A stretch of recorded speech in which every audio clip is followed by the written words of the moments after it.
पिछले 2 दिन से पाकिस्तान के नाम नहाद मौलवियों ने नाच नाच कर घुंघरू तोड़ डाले हैं कि वीपीएन हराम है, वीपीएन का इस्तेमाल गैर शरई है। आप इस मौलवी को बुलाएं जिसने फतवा दिया है और इससे पूछें कि वीपीएन से क्या बनता है। इस बंदे को इतना पता नहीं होगा कि इसकी फुल फॉर्म क्या है और इसने मुंह उठा के अस्करी फतवा जारी कर दिया कि वीपीएन गैर शरई है। और वो दूसरा ड्रम मौलवी जो शराब के साथ पकड़ा गया था, जो सऊदी अरब का टाउट है, वो सबसे ज्यादा टाऊ टाऊ कर रहा है और सऊदी हुकूमत के खिलाफ बोलने पर इसके पर जलते हैं। ये सारे पैसे के पुजारी हैं। सऊदी अरब में फैशन शो के आगाज में ये मंजर देखने को मिला है जो काबातुल्लाह की शबीह महसूस होता है। मौलवी ताहिर अशरफी क्या अरबी में ट्वीट करके इसकी मजम्मत करने की जहमत करेंगे? खाना काबा के मॉडल वाली घड़ी फरोख्त करने पर जो लोग अश्कबार हो गए थे, क्या खाना काबा के मॉडल वाली स्क्रीन पर फाहशाओं के रक्स से इनके दिल को कुछ हो रहा है या नहीं? वीपीएन के इस्तेमाल पर फतवा देने वाले मौलवियों को कोई बताए कि जरा तवज्जो अपने काबा और किबला की तरफ भी कीजिए जहां सब कुछ हाथ से निकल रहा है। सऊदी इंटरटेनमेंट अथॉरिटी ने अपने त्योहारों का आगाज काबा के मॉडल के साथ किया, जिसमें इस पर तस्वीर पेश की गयी जिनमें खवातीन गाना और रक्स करती रहीं। क्या ये खाना काबा की तौहीन नहीं है? आखिर सऊदी हुकूमत को हो क्या गया है? क्या सऊदी अरब की भूख इतनी ज्यादा हो चुकी है जो इस तरह की अय्याशियां दिखाएगा अब दुनिया को? सऊदी हुकूमत का टाउट ताहिर अशरफी और इस्लामी नजरियाती कौंसर इस मामले पर खामोश क्यों हैं? क्या इससे रियाल आना बंद हो जाएंगे? जो पाकिस्तान में खाना काबा के डिजाइन वाली घड़ी बेचने पर मातम करते रहे मौलवी, सियासतदान और साफी अब कहां मर चुके हैं? जब सऊदी अरब में आधी नंगी औरतों के नाच गाने वाले स्टेज के पीछे खाना काबा का मॉडल खड़ा कर दिया गया। सऊदी हुकूमत के खिलाफ कोई मुकदमा, कोई मुजम्मती बयान या कोई फतवा नजर नहीं आ रहा। बस इन सबको बोग्ज है तो सिर्फ इमरान खान से। जिस दिन ये मौलाना विस्की ताहिर अशरफी सऊदी अरब में होने वाले इस म्यूजिक कॉन्सर्ट के खिलाफ अरबी में ट्वीट करेगा, उस दिन हम भी इसे मौलाना तस्लीम कर लेंगे और यकीन जाने वो दिन क़यामत तक नहीं आएगा। इस पर एक सारिफ का ट्वीट करते हुए कहना है, सऊदी शहर रियाज में जेनिफर लोपेज का कॉन्सर्ट और नीम बरहना लड़कियों का रक्स। मौलवी ताहिर अशरफी का सऊदी हुकूमत से सख्त एहतजाज। फोन पर रोते हुए सऊदी नुमाइंदे से कहा, जालिमों मैनू क्यों नहीं बुलाया? इतने ये गलत लोग हैं कि इन्हें सवाए अपनी एक शॉर्ट टर्म सर्वाइवल के लिए ये सारी इकोनॉमी को तबाह कर। ये अचानक से नजम सेठी जो आपको इनकलाबी बनते नजर आ रहे हैं और लगता है मरियम नवाज ने इसे कश्ती में झूले नहीं दिए और शायद ये गुस्सा कर चुके हैं। इंसाफियों की सिर्फ इतनी औकात होती है, अगर दाना ना डालो तो ये ब्लैकमेल करना शुरू कर देते हैं। अगर ये लोग हकाइक पर मबनी सच्ची सहाफत करने लग जाएं तो इनको भी पता है पाकिस्तान में जो जुल्म जारी है और इसके विक्टिम पीटीआई और इसके कारकुनान हैं। नजम सेठी साहब का फरमाना है, अब मैं इस हुकूमत का मजीद दिफा नहीं कर सकता।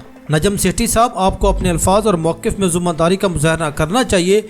अगर आप अपनी साबका हमायत को गलत करार दे रहे हैं तो आप पर वाजिब है कि पूरी दयानतदारी से गैर शुरूत माफ़ी मांगें, वरना ये महज मौका परस्ती और अपनी साख बचाने की कोशिश से बढ़कर कुछ नहीं। जब कश्ती डूबने लगती है तो पहले इस पर इजाफी जो बोझ होता है उसे गिराया जाता है और नजम सेठी साहब लगता है यही करने लगे हैं। नजम सेठी साहब का अपने प्रोग्राम में कहना था, इमरान खान को रोकने के लिए मुल्क की मईशत को तबाह बर्बाद करके रख दिया गया है। अपने एक शॉर्ट टर्म की बका के लिए सारी मईशत को यूथ के फायदे को दांव पर लगा दिया गया है। इंटरनेट स्लो करते हैं, स्टूडेंट्स को इस पर बाहर निकलना चाहिए। ये आपकी रोजी रोटी का सवाल है। शुक्रिया पाक फौज के जर्नेलों। फौज और इमरान खान की लड़ाई शुरू होने से पहले इमरान खान के पास असेंबली में सादा अक्सरियत नहीं थी। नून लीग अगरचे तहरीक इंसाफ जितनी पॉपुलर नहीं थी, लेकिन 50-60 नशिस्तें जीत सकती थी।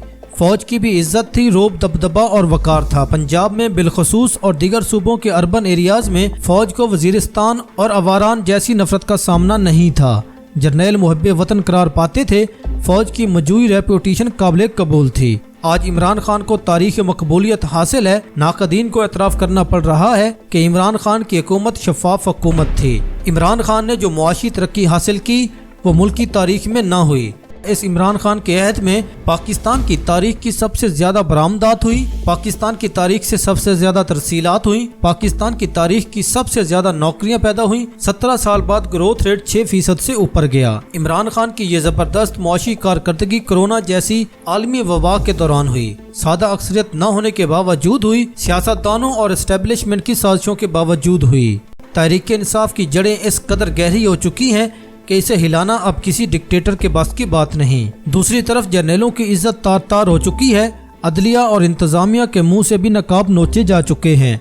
ذلت اور رسوائی ہے, منہ چھپاتے پھرتے ہیں, ان کی کرپشن سے پردے اٹھ چکے ہیں, یہ غدار قرار پائے ہیں, ان کی پروفیشنلزم اور کردار اور اہلیت کے سب پردے بھی چاک ہو چکے ہیں. اگر تم عمران خان سے لڑائی مول نہ لیتے تو ہم شاید دھوکے میں رہتے. پاک فوج نے جس کی حکومت گرائی اور جس عمران خان کو حکومت میں آنے سے روکے رکھا, ایک اور داستان بھی ان کی سن لیں. چیئرمین وابڈا لیفٹیننٹ جنرل سجاد غنی ایک عرصے سے ادارے میں لوٹ مار مچائی ہوئی ہے اور مزید فوجیوں کو ادارے میں بھرتی کر رہا ہے, لیکن پاکستان کے عام نوجوانوں کے لیے نوکریاں نہیں ہیں. پاکستانی عوام بجلی کے بلز کی صورت میں بھتہ دیتے ہیں اور اپنے پیٹ کاٹ کر ان جرنیلوں کے خزانے بھر رہے ہیں. یہ قوم بھی بے غیرت ہے, اپنے حق کے لیے نہیں جاگتی. یہ نہیں پوچھتی بھائی یہ بجلی دن بہ دن مہنگی ہو رہی ہے, مہنگائی بڑھ رہی ہے, کیوں ایسا ہو رہا ہے. مہینے کے بعد ان جرنیلوں کی نسلوں کے لیے بلز دے رہے ہیں, ٹیکس دیتے ہیں اور یہ جرنیل اپنے پیٹ پر رہے ہیں. اور اگر ان پر تنقید ہو تو یہ انٹرنیٹ بند کرنا شروع کر دیتے ہیں. اب پاک فوج کے پاس صرف ایک ہی آپشن بچتا ہے کہ وہ تحریک انصاف کی تمام قیادت, تمام اراکین پارلیمنٹ اور سرگرم کارکنان کو گرفتار کر کے جیل میں ڈال دے اور عملی مارشل لا کا اعلان ہو جائے.